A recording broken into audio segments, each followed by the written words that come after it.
And it was that time of 1:36.9 that gave McIntyre pole for race 2, followed by Scott, Booth and Fogg, the front row. Then it's the Rat, followed by Manuel, the second of the Commodores. And it's Paul Pedersen, the first of the Pedersens, closely followed by Mark Pedersen. And then it's Perkins Yulden, the first of the Aussies at Edgell up there in the top 12. McLeod, another one of the Aussie drivers to watch out for, followed by Anderson, Fawcett and Porter, the truck racer. Getting down towards the rest of the field, it's Brooke, Tulloch, Wallace and McLaren. Richards, Lambert, McKenzie and Dave Stewart. Followed by Bell, Girl Tour Power with Hussif and Dave Bernard, this time with a full tank of gas. From position number 28, followed by the rest of the guys who had the DNFs from race 1.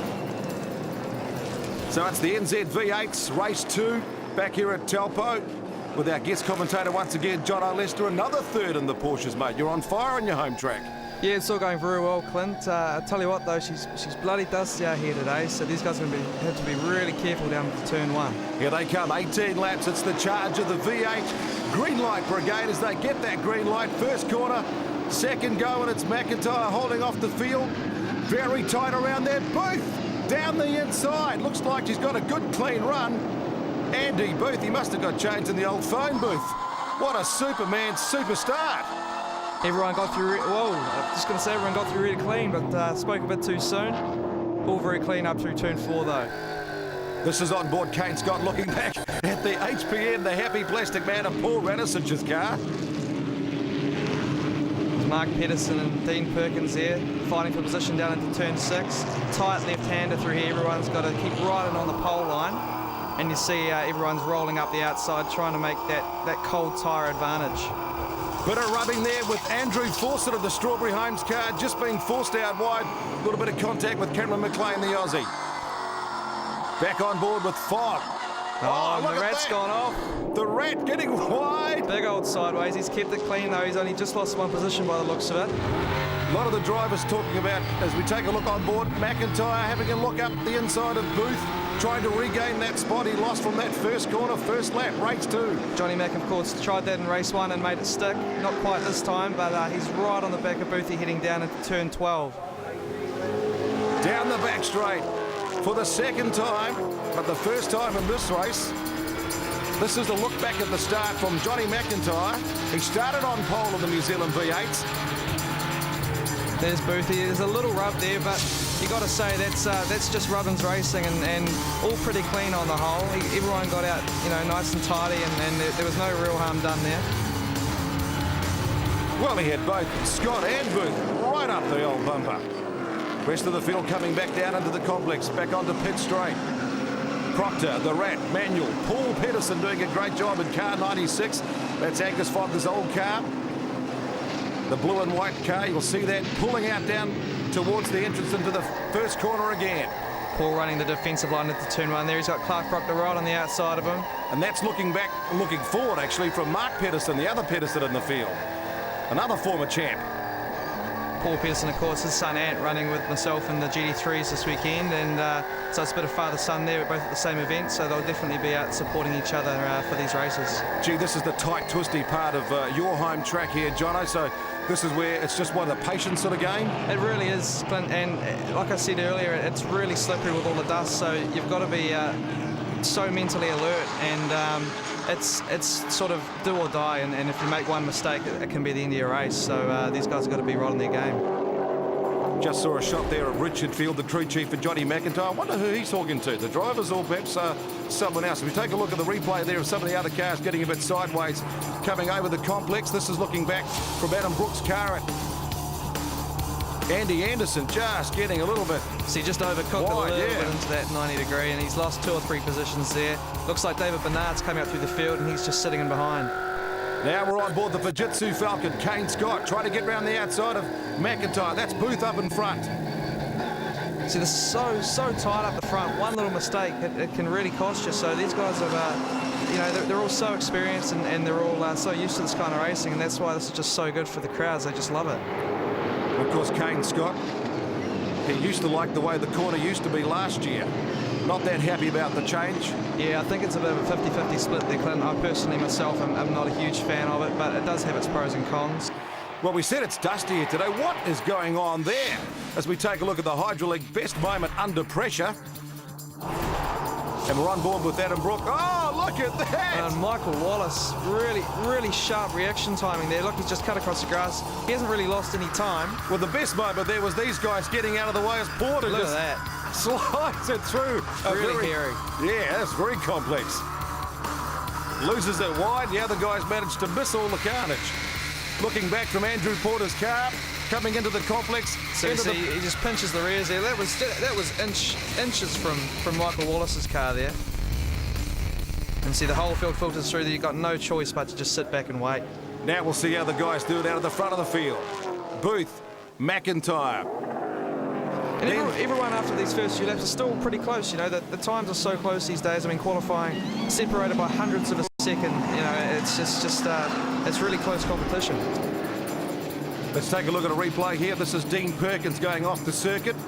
He seems to be slowing a bit there, Clint.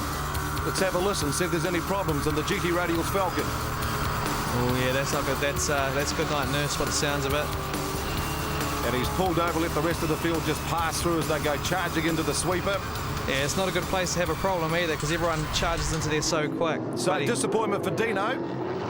Poor Manuel, the second of the Holdens at the moment. They seem to be keeping their power down. Strawberry Homes car of Andrew Fawcett talking about the you power. can hear those brakes locking up. Too much. He's another one to be caught out. It's providing a lot of action for the crowds down there at turn 12. Yes, the fans getting a great view of those guys overcooking as they come into the complex. This is up towards the sweeper, and it's the battle out in front. And it could become a very interesting battle too, because I see here that Andy Booth is under investigation, Jono. Yeah, that could well be for that minor contact with Johnny Mack at turn 1. Now, if that is the case, then that's a pretty petty little argument, but we'll just have to wait and see what happens. No waiting and seeing for the Strawberry Homes Ford Falcon of Andrew Fawcett. He's gone off the track here. No, he sounds like he's got a few problems inside the engine compartment as well, Clint. I know he does a bit of real estate down in Wellington, but this is not the sort of real estate he wanted to see this weekend. We see there Adam Brock, he's another who's suffering in the heat. The car's really struggling this weekend. And talking about brakes, we'll take one ourselves.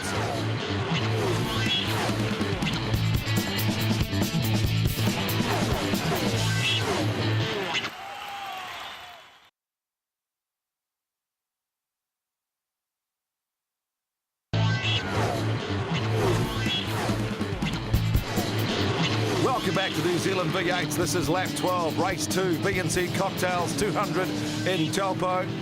And it's Andy Booth out in front, but it's Johnny McIntyre in second. Problems here for the Simon Richards car. And there's Kane Scott on the Fujitsu Ford Falcon in third. Hayden McKenzie down under the inside of Dale Lambert. He's another car that's got problems. Look at that. He seems to, looks like he's got a bit of a puncture there, Clint. Maybe a steering arm failure even. And the Castrol Ford Falcon Albany Toyota car. So he's been in the wars. The Coatesville kid parks it up as well. There's a really good battle developing here with Dale Lambert and Andrew Porter. Oh, Look what at a that. battle, all right. Just getting a bit too close to each other. Porter. Lambert's mirror hanging off there, but they both got away with it. And I'm sure there's going to be words to be had. New Zealand V8s around Taupo. 18 laps. Anything can happen at any time. So there's an onboard from Andrew Porter here. They're just a little bit too close for comfort, and he's just rode up over the front right corner of Dale's car, but really lucky not to spear off into that sand trap there. Great shots from our onboard cameras, putting you right in the driver's seat. Another replay of another incident further down the field, and it's Inky Tulloch. So of course we've got 2 truck races in the field this weekend. In fact 3. Nick Ross has also done a bit of truck racing in his time. Back on board with the other truck racer. Lambert smoking it up. Porter having a look down the inside. And that's a good little move from Andrew. Oh, wow. Spoke too soon once again. That's a big nudge. He did well to get out of it though. You know, that's clean, that's good racing, and you know, the last thing he wants is to be penalised for something he shouldn't have done. At least he pulled back and didn't finish it off. Damn straight. Bit like the old British touring car sometimes, the New Zealand V8s. Good crowd in today. It's still very windy and dusty as we take a look at that replay, and it's just Andrew Porter, giving him the bit of the old sideways Liberace. Back out in front, Booth still holding off a hard-charging McIntyre. What about the effect of the dust and that wind on the track?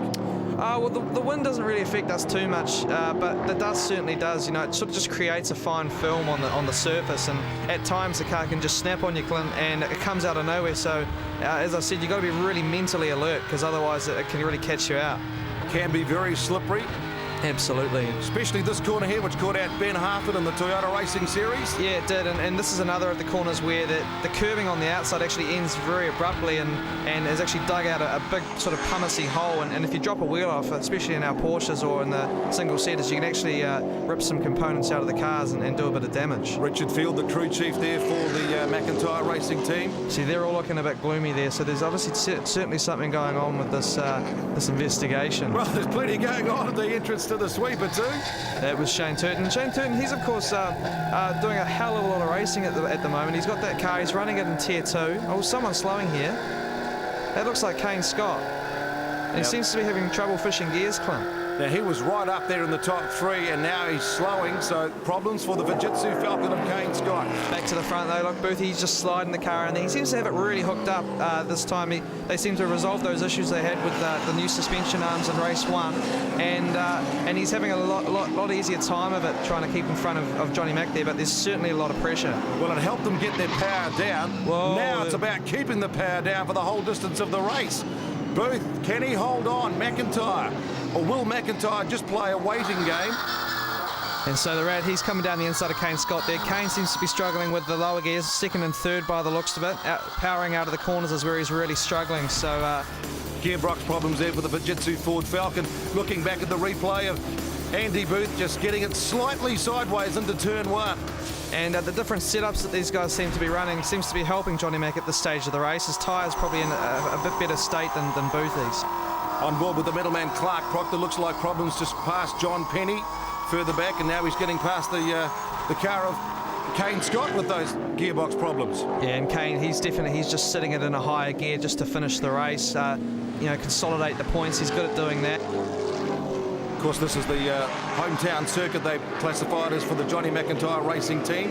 Richard Field and the crew there have done lots of testing prior to this event in Taupo, so they know exactly what they should be doing around here. They classified this as the low grip circuit of the whole series. So last lap down the back straight, we've seen the distance there. Foggy, Tier 2 engine in that International Motorsport car. So he's doing a really fine job, and you know, with a car that's supposedly a lower spec than these ones are supposed to be running here in Tier 1. McIntyre And look at that, having a look at the last corner. Listen to the crowd, absolutely on their feet. For the man who currently leads the championship, but it's the Commodore, Andy Booth, who gets in front of the Ford. And that's a great drive for Boothie. You know, he held on under the pressure, and that's the first Holden win of the season, so that's really great for him.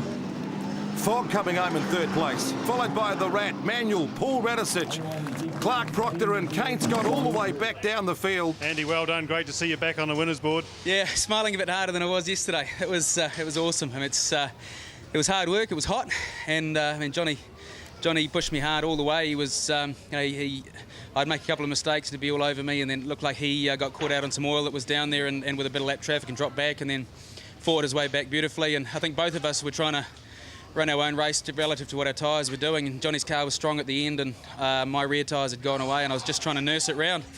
So it was awesome. Johnny, you don't look particularly happy, particularly what happened at the start. Tell us about it. Yeah, look, it's just a bit of a shame that Andy can't pass cleanly. He's just used me for brakes at turn 1, pushed me wide and gone down the inside. So I would have thought he might have given me the spot back, but, you know, whatever. We still had a good race because clearly we're the quickest car out there, and, you know, Kane finished in 8th, I think. So, look, we're still getting good points, but I think that my sponsors were robbed of a win there. Well, I'm not really sure what Johnny's on about. I guess he's got a right to be unhappy if he wants to be unhappy. But, yeah, I mean, there was plenty of bumping going on down there. All I saw was Johnny move wide, and I took the gap that was there. So Johnny can be as upset as he like. I'm going to be happy with the win. Angus, under circumstances, a podium finish should be pretty happy. Yeah, wrap with that. Luck's running our way this weekend. A couple of get-out-of-jail-free cards, and Kane obviously had a problem. I could smell diff oil, and what wasn't going to be my car because mine's got the best oil in the world in it. But Kane's, I don't know what happened, but he crapped out, and we were lucky and picked up the pieces. Still didn't have the pace in poor Pete's old motor, but we're caning it as hard as we can and improving a little bit. So when we give it back to Pete, he'll be looking good too, I think. So a great Ford Holden scrap on the track, and the big one off the track too. Plenty of drama. We've just found out that The judiciary have found in favour of Johnny McIntyre, who gets the win. Fogg goes up to second, Radisich to third. Manuel is now the first of the Commodores. There's the rest of the Ford Falcons. And check this out. Andy Booth has copped a 50-second penalty and 3 demerit points and drops him back to 14th place after he thought he'd got that win. So, Jono, what a dramatic way to wrap